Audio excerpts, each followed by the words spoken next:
and gentlemen. This is Chess Stars show, and I would like to introduce our guest. My name is Sasha Star, and let's start with Professor Ken Regan. Welcome to the show, Ken. Happy New Year. Welcome to my home. Thank you for having me on again. I'm glad to see your home as usual instead of your blackboard at your Yes. auditorium. And we have Jim Eat from Eat Foundation. Thank you, Sasha. Great to be here. Okay, we have Grandmaster correspondent Dan Fleetwood. Welcome to the show, Dan. Hi, nice to be here. Thank you. Thank you for coming. And we have a founder of the network, Nick Palivera, 3 times Florida chess champion. Thank you, Sasha. I'm going to be in the back working. So, okay, that's you guys fine. I'll be in the back working and listening listening to the comments. So I'll see you guys on the back. All right. Okay, Nick. Okay, glad to have you as always. So let's start with we have a break with all this Christmas, New Year celebrations and so on. Hopefully everybody enjoyed themselves. And in the meantime, there was a spectacular tournament. It was a World Championship, Rapid and Blitz. Yeah. Both events, as you know, dominated by former world champion Magnus Carlsen. Now is, of course, it's a brilliant performance in both events, only one loss, and complete domination, let's face it. It's Yes. There's no one can touch him at the chessboard. Maybe some other, maybe in soccer, maybe somebody can defeat him and some other games, not on the chessboard. Any time control, it's impossible. So the next big thing is the candidates tournament, by the way, in Toronto. And what's interesting is that there is no unifying system of qualification to this premier event. I think this event is second only to the World Championship, at least in classical chess, because in Rapid and Blitz we have many other very significant events, including Carlsen's tournament and just finished Rapid and Blitz championships. But in classical time control, this candidates is a very, very, very important tournament. I would like to ask Ken, what do you think about failure of Wesley So to get his place in the candidates? Is it his complacency, or is it opportunistic tournaments won by, of course, Ferrugia? Yeah. Well, yeah. I mean, it's true. I mean, should Wesley So have traveled to Europe, played in some other tournament than last month to see if he could out Elo gain Ferrugia? Certainly would have been fair.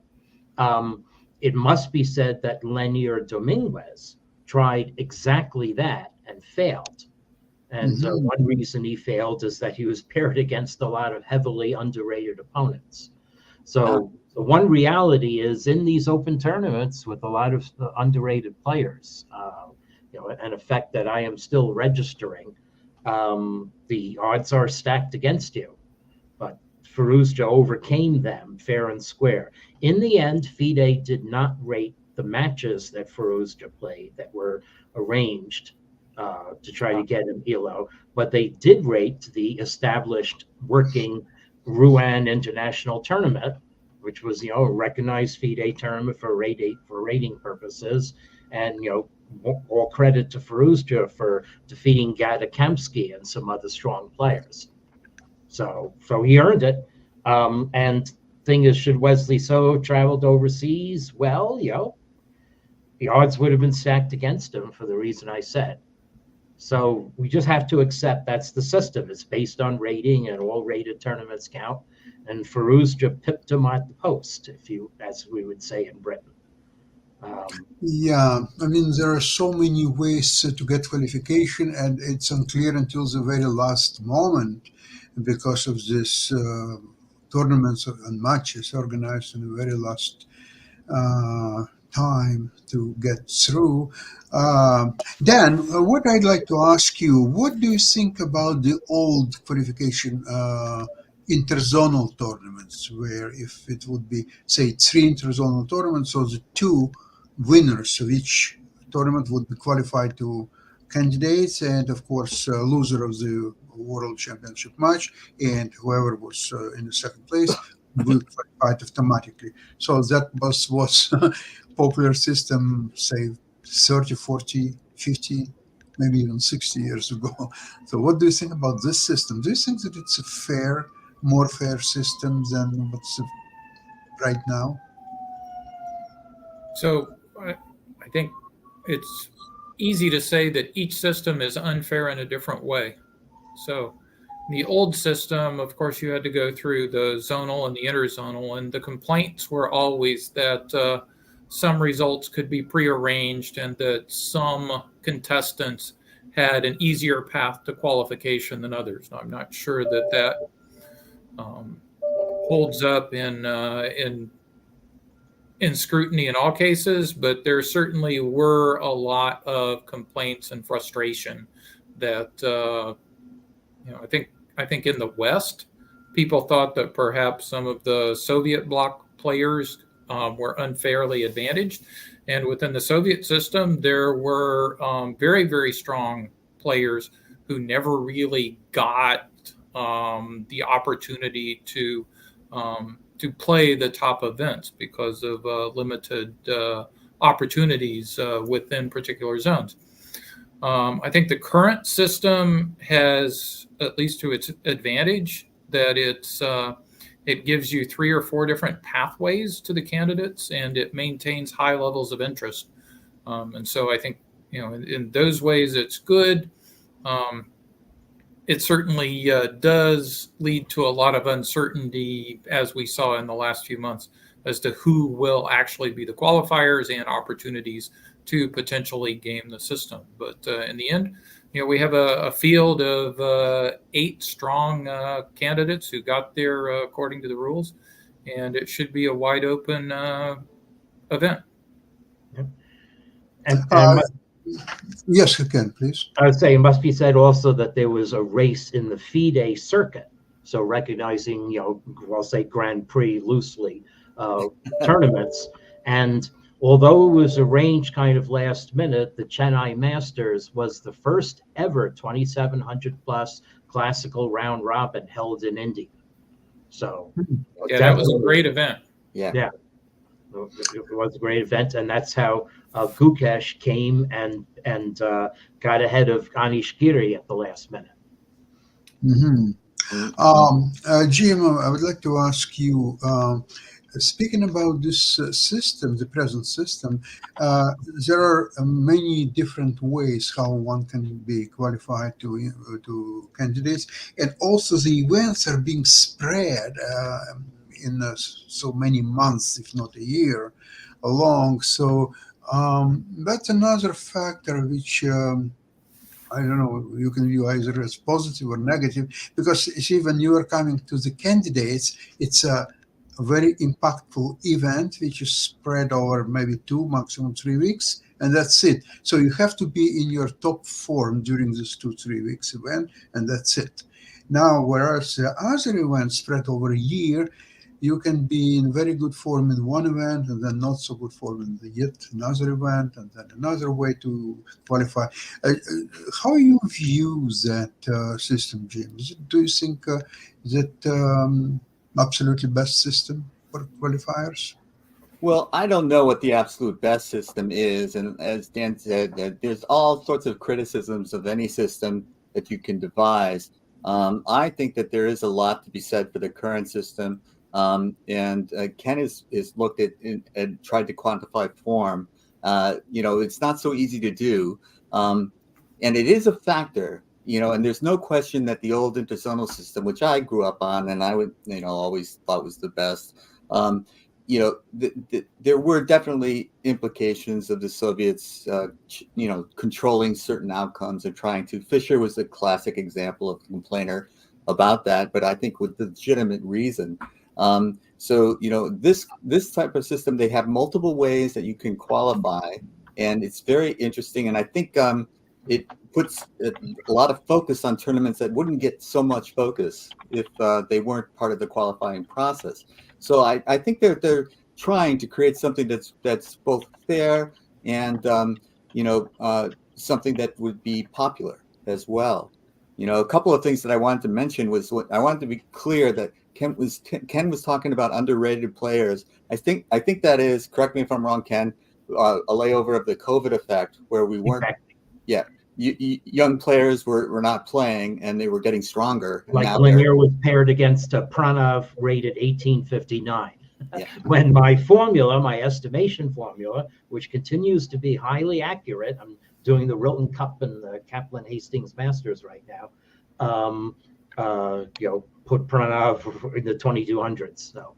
Yeah. So in any case, I just wanted to say, the shout out to Wesley So. He's been a world-class player for a long time. Fabiano seems to have taken over that mantle of the player from the U.S. that has the best chance of competing for the World Championship. Yeah, but, Fabiano qualified in 5 completely different ways for the candidates. So he seems to have reached that level of near dominance. And then talking about dominance, Carlsen actually won everything pretty easily and lost a rating point. So how does that happen?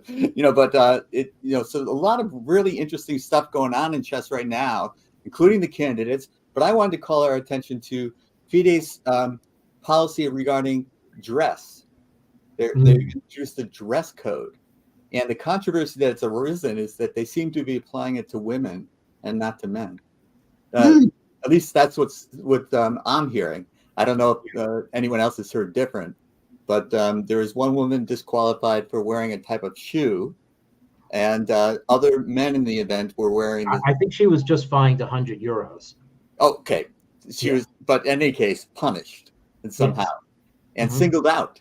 From what I could tell, right. Other people were in violation of the FIDE dress code as well, but they were male and were not. So I actually pitched in an opinion that Burberry or not, they were sneakers. Yeah, so well, the way the dress code was written, it was fair. The question is, was it applied equally? Were there men wearing sports shoes that are similarly lacy, sneakery that were not fined? That's so the general thing of sports shoes that definitely qualified, and the punishment was not in question in terms of FIDE dress code. Now, should FIDE have the dress code in first? That's my question. I don't think that they should, but if they do, they have to be a little bit more careful about how they define it. And if they do, they have to enforce it equally. And if there's any question of unequal treatment of players, then that's a subject of outrage for me. That is, yes, absolutely.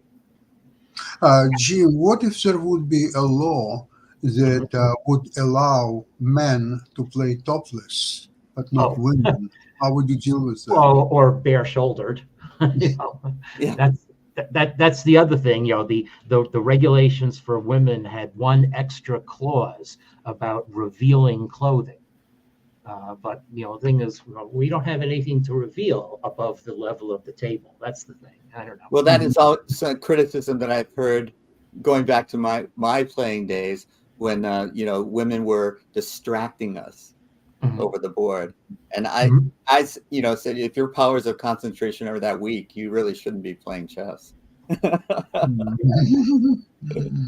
Whenever I played few women in tournaments, except my wife, I always, if I were white, I would start with the move 8-3, immediately eliminating go opening preparations on their part as well as on my part.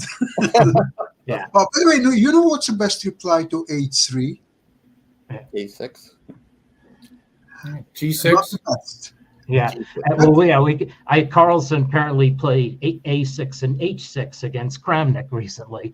So in an online game. I was flashing. So the dress code controversy has one other thing that's impacted me for over 40 years. I have been in at Oxford and other places where men are expected to wear shoes. but I find shoes uncomfortable. So the other opinion that I contributed is that if your sneakers are black, they won't look like sneakers. Dan, you saw me wearing these at Vanderbilt. Yep. You know, I've never had any problem wearing a black tie robe, black robe, and these sneakers. They look. I have a story about that. John Fedora, it's a grandmaster from New York, was playing in Seattle when Seattle was hosting the U.S. Championships, and they had a similar kind of dress code, and so he painted his sneakers black. Yeah, and he got away with it. Yeah, Jim, I've done that for 40 years. Jim, is your next book will be Dress Code for Dummies? Yeah. I think that we always thought of men in suits and ties presenting a certain image for chess players, and I kind of thought that was pretty cool. But then again, how do you apply that to women? What is the comp per suit and tie? But I don't know about enforcing these dress codes, and I don't know if we really need them, but I do think that we have to enforce them equally. And when you talk about the difference of men and women's dress and what's considered proper, it gets very thorny. So my instinct is to stay out of it. Jim, what about women using cosmetics in chess tournaments? Are they still allowed to do so? That I don't know that the FIDE dress code addressed that, but in my opinion, you can show up looking like however you want to show up, as long as you aren't violating any city, municipal, or federal state laws. I think it's important, of course. Dan, have you ever had dress issue problems in your? No, so I found one type of dress shoe that is comfortable for me, and I have a stack of like 5 or 6 extras stocked up. So that's it, yeah. Yeah. So anyway, I just always dress kind of like business casual or so, and no one's ever complained. So we're professors, yeah. So. Yeah. Mm-hmm. So it's nice. We have that luxury. Mm-hmm. So Carlson, in one of his recent interviews, mentioned that he values chances in the candidates almost one-way proposition. It's the Caruana. He out prepares everybody. He's playing better than anybody at this moment, and he believes that he's definitely a favorite. Dan, would you agree with that, or you have some other preferences? So Caruana is the easy favorite, but Nakamura has had an incredible year. Yeah. So I think right now Nakamura is one of the folks who's kind of hottest in terms of classical results. I mean, the issue that Naka has always had over the years is he gets into certain positions and it seems like he reverts to almost a blitz bullet type of mentality, and he'll rush moves, and he seems to have overcome that over the last 12 to 18 months, and so I'm really looking for an event where any one of 3 or 4 of the folks could come out. Who are others beside Caruana and Nakamura? Well, Gukesh, of course, has had, and then after that. You could throw Firouzja could get hot, so it's really hard to predict.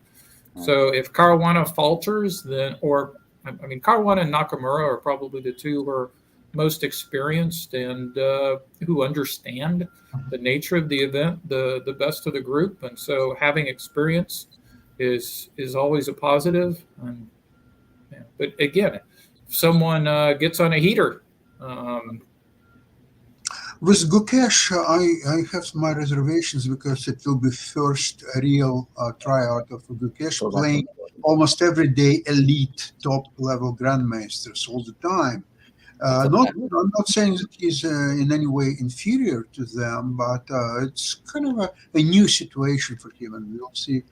He will be definitely tested And Ken, what's your opinion of how you evaluate chances of specifically these Yeah. top So four favorites? So I think the first main question will be, are the newcomers ready for prime time? Ready to play in a really rigorous double round robin tournament. And if they're not, then the tournament may become about scoring wins against them. And we might see a tournament where +4 will be needed to win rather than +2 or +3.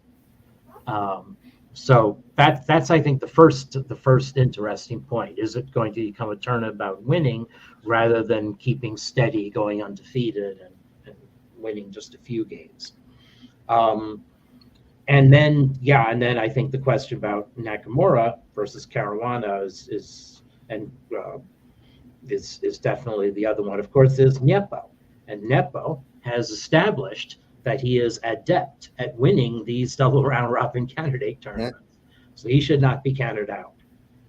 I couldn't agree more. Yeah. Yeah. The other thing I wanted to say is elite double round robin tournaments I've always thought were the best. The absolute good best test of strength. The Swiss systems are so random, and how many points do you have to get? But when you're all facing each other with white and black, it really is a test of your form, of your innate strength. And it's to me, the ideal way, the winners of that type of tournament, I always hold in high esteem. And Nepo has done it. Fabiano has shown that he can do it. And the wild card that Nakamura, the other thing that's really interesting is now that Carlsen is taken out, because Nakamura was the last person Carlsen wanted to play.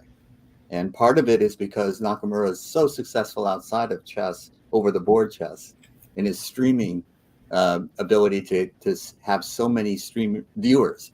So his income is not dependent on prize money, and Carlsen is trying to do the same type of thing. So they are competing on a very different level than the classical chessboard. So I think,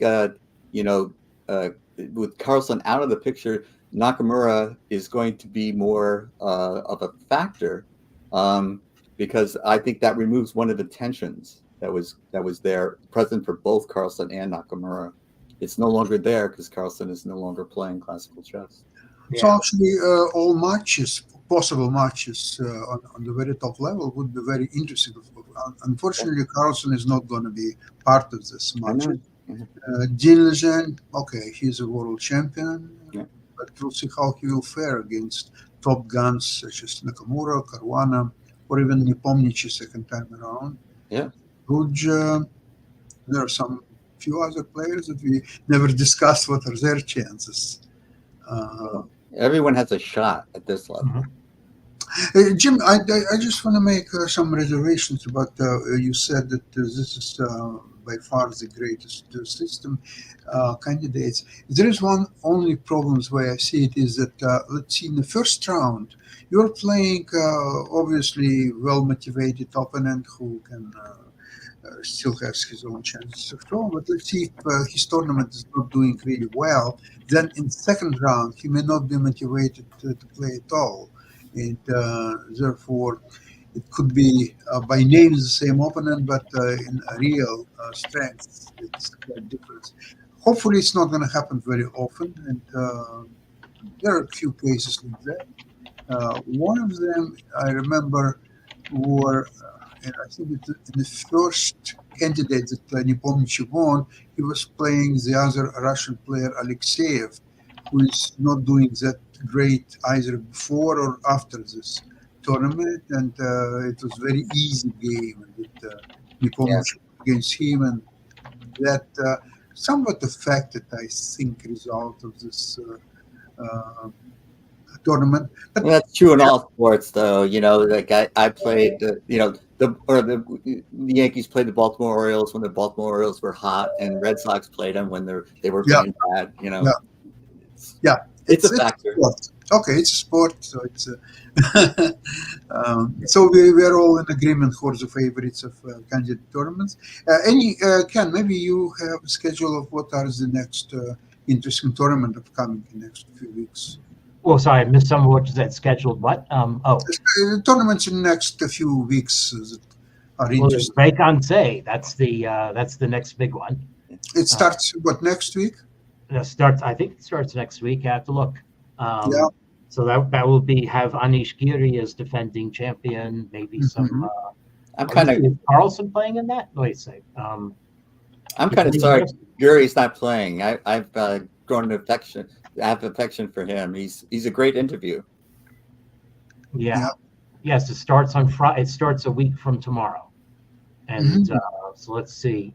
So it's right. Giri is playing, and Carlson is not. But it has Ding Liren. Is that what you said? Wow. Ding Liren is supposed to play. So that's already a momentous occasion because it'll be his first tournament after the hiatus. So since first tournament since he won the world title. And Gukesh is playing, and Firouzja is playing, and Praggnanandhaa is playing. So you have 1, 2, 3, 4, and Niepo is playing. So 1, 2, 3, 4. And is Vidit in the candidates? 5. And Abdusattarov. Wait a second. We just No, he's not part of. Okay. But anyway, a lot of it's going to be a fantastic tournament. That's quite right. Yes. Yeah, I'd love to say for how many decades it's been a great tournament. It is always a great tournament. Yeah. How many world champions for playing in Kasparov and Anand. 15-rounder, bigger than other elite tournaments. So it's still 14 players event, 13 rounds. Yeah. right. So who are the favorites in your opinion?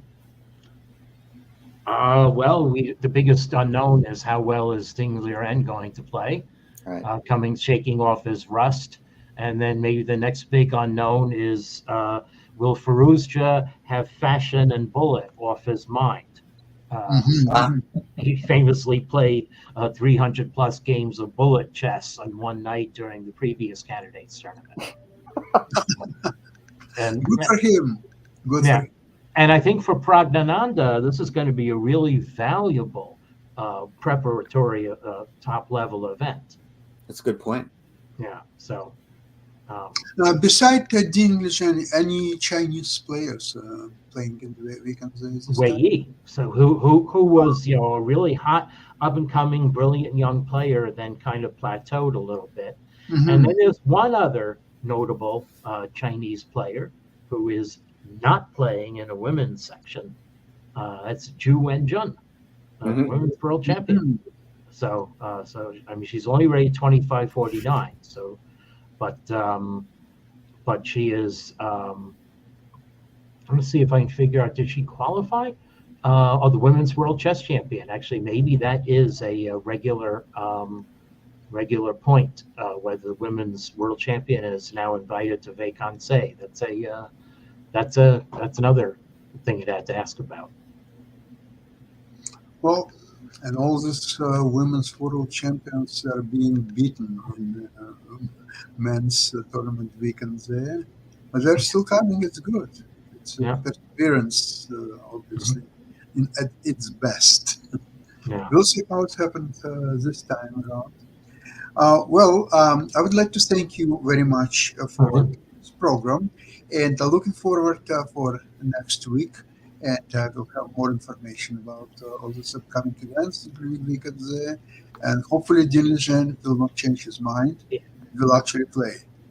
Yeah, it's hopefully who will actually play? Ding Liren. Oh yes. Well, but he's down to play in Vacancy. So, we will know that when he will arrive in. Yes, we'll know that when he arrives. Exactly. I agree with that. And I just want to say one other thing.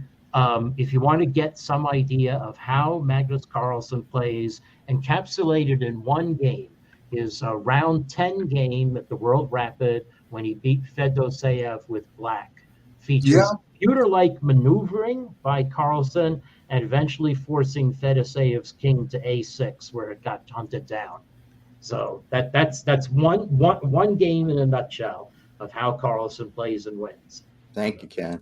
And I wanted to encourage and congratulate Dan in competing in the next cycle in the World Chess Correspondence Championship. Right. Oh, yeah. For sure. Dan was good. I was glad to have you on the program. Thank you very much, and Jim and Ken, of course. And looking forward to see you next week, same place, same time. Thanks. Okay. Bye, everybody. Bye bye. Bye-bye.